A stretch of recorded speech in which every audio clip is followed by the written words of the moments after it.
اعوذ باللہ من الشیطان الرجیم بسم اللہ الرحمن الرحیم اللہم صلی علی سیدنا محمد معدن الجود والکرم وآلہ وسلم۔ سامعین و ناظرین اکرام، السلام علیکم ورحمۃ اللہ وبرکاتہ۔ آج کا ہمارا موضوع یہ ہے کہ کیا اللہ تعالیٰ کی مرضی کے مطابق زندگی گزارنا ضروری ہے؟ دیکھیں، یہ ایک بہت ضروری بات ہے کہ ہم زندگی اللہ کی مرضی سے گزاریں۔ آپ دیکھ لیں، ہمیں عام طور پہ میں اور آپ جس معاشرے میں رہ رہے ہیں، یہ اپنی مرضی سے زندگی گزار رہا ہے اور گزارنا چاہتا ہے،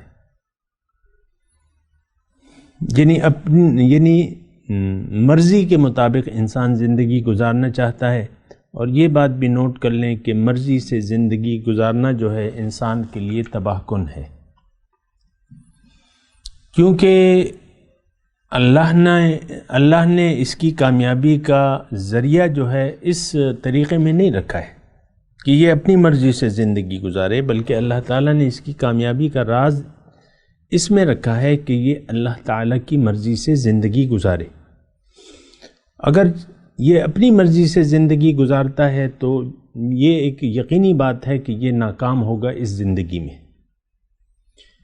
دنیا کی زندگی بھی اس پر خوش نہیں گزرے گی، اطمینان اسے نصیب نہیں ہوگا، اور آخرت میں تو پھر خسارہ ہی خسارہ ہے۔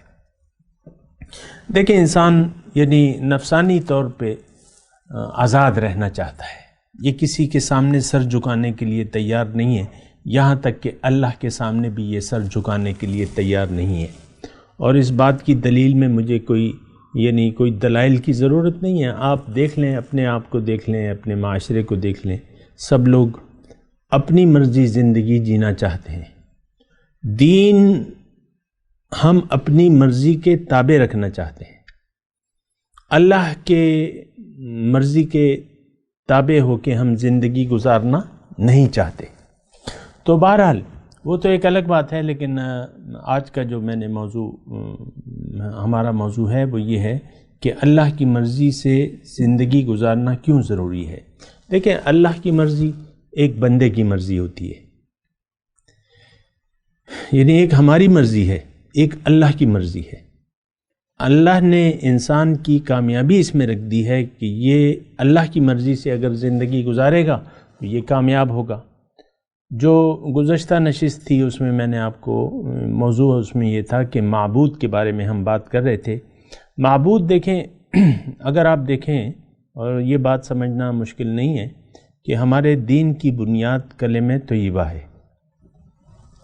اور کلمہ طیبہ کیا ہے؟ لا الہ الا اللہ محمد الرسول اللہ، یعنی اللہ کے سوا کوئی معبود نہیں ہے۔ صرف اس بات کرنے سے انسان کفر سے اسلام میں داخل ہو جاتا ہے، صرف یہی کلمہ ہے نا، کلمہ توحید۔ تھوڑا سا یہ نقطہ ذرا آپ ذہن نشین کریں، صرف اس کلمے کے ادا کرنے سے انسان کفر سے اسلام میں داخل ہو جاتا ہے ظاہری طور پہ، لیکن حقیقی طور پہ یہ تب مسلمان ہوگا کہ یہ واقعی اللہ کو اپنا معبود بنا لے۔ اگر زبان سے کلمہ پڑھ کے یہ اپنی مرضی سے زندگی گزارتا رہا تو یہ حقیقی مسلمان نہ ہو سکتا ہے، یہ بات نوٹ کر لیں۔ آج کل تو ہم نے زبان سے کلمہ ادا کر کے زندگی تو انسان آج کا مسلمان اپنی مرضی سے زندگی گزار رہا ہے، اللہ کی مرضی نہ یہ جاننا چاہتا ہے، نہ جانتا ہے، نہ جاننا چاہتا ہے۔ قرآن سے ہم لوگوں نے جس شرمناک طریقے سے منہ موڑ لیا ہے، قرآن کو ہم سمجھنے ہی نہیں چاہتے۔ یہ ایک معاشرتی ایک رویہ تو دیکھیں نا،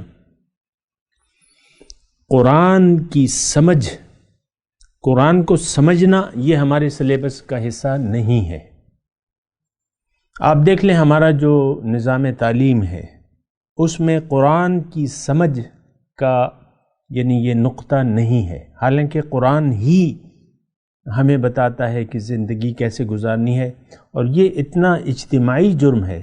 یعنی آپ دیکھیں نا، ہمارا جو نصاب تعلیم ہے، اور اس میں یہ ٹھیک ہے کہ اسلامیات کو آپ نے یعنی رسمی طور پہ لازم قرار دے دیا ہے، اور آپ ہندوؤں کو بھی وہ پڑھا رہے ہیں، جبکہ ایسی بات تو نہیں ہے. ان پہ تو اسلامیات یا نماز کی یہ تو لازم نہیں ہے. بہرحال وہ اس پہ میں تفصیل میں نہیں جاتا، لیکن میں یہ بات کہہ رہا ہوں کہ اسلامیات رسمی طور پہ آپ نے نصاب تعلیم میں رکھ دی ہے، لیکن وہ آپ دیکھ لیں آپ کا نصاب کیا ہے. اس میں قرآن کی سمجھ اور قرآن فہمی، بس آپ نے چند موضوعات لکھ کے اس کی تفصیلات لکھ کے بس آپ بری الذمہ ہو گئے. اسلامیات کو آپ دیکھ لیں، پہلے چند ایک صورتیں تھیں وہ لازمی تھیں، اب وہ صورتیں بھی آپ نے نکال دی ہیں. وہ جو بھی وجہ ہے اس کی میں تفصیل میں نہیں جاتا، لیکن قرآن کی سمجھ ہمارے یعنی نصاب تعلیم میں بھی نہیں ہے، نمبر ایک. اور پھر ہماری زندگی میں یعنی ہم تو دیکھیں مسلمان ہیں، ہر وہ انسان جو کامیاب ہونا چاہتا ہے اس کو قرآن کو سمجھنا لازم ہے. یعنی آپ اتنے علوم پڑھا رہے ہیں لیکن قرآن کی سمجھ یہ آپ کے نصاب تعلیم میں نہیں ہے. اسلامیات کی چند باتیں رسمی طور پہ ہے، میں تو آپ کو دوبارہ کہہ رہا ہوں رسمی طور پہ ہے، اور رسمی طور پہ اسلامیات کا آپ نام لے رہے ہیں، لیکن وہ اسلام نہیں ہے جو آپ پڑھا رہے ہیں. حقیقی اسلام تو یہ ہے کہ کلمہ طیبہ اور اس پر عمل، یہ حقیقی اسلام ہے، کیونکہ یہی بنیاد ہے.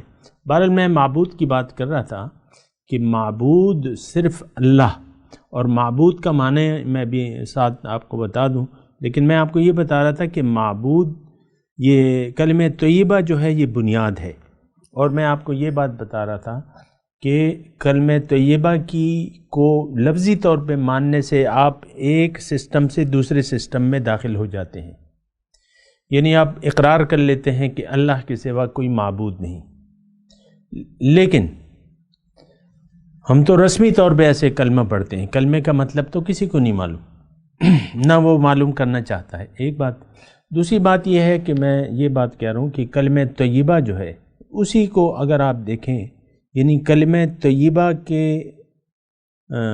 یعنی صحیح اقرار سے، اقرار باللسان و تصدیق بالقلب سے، اس سے تو آپ اسلام میں داخل ہو جاتے ہیں اور آپ مومن بن جاتے ہیں. لیکن اگر یہی کلمہ آپ اپنے اس سے انکار کر دیں اپنے عمل سے، جیسا کہ آج کے معاشرے نے کیا ہوا ہے، تو آپ اسلام سے خارج ہو جاتے ہیں. ظاہر ہے کہ جو کلمہ طیبہ سے انکار کر دے کہ میں نہیں مانتا، اللہ کو معبود نہیں مانتا، اگر وہ زبان سے کہہ دے تو ظاہر مرتد ہو جاتا ہے، وہ ارتداد مرتد ہو جاتا ہے. لیکن اگر کوئی اپنے عمل سے کہہ دے تو عملی طور پہ وہ مرتد ہے، اسلام سے خارج ہے عملی طور پہ. آج کا مسلمان جو ہے وہ اپنے عمل سے یہ کہہ رہا ہے کہ میں اللہ کی نہیں ماننے کے لیے تیار نہیں ہوں.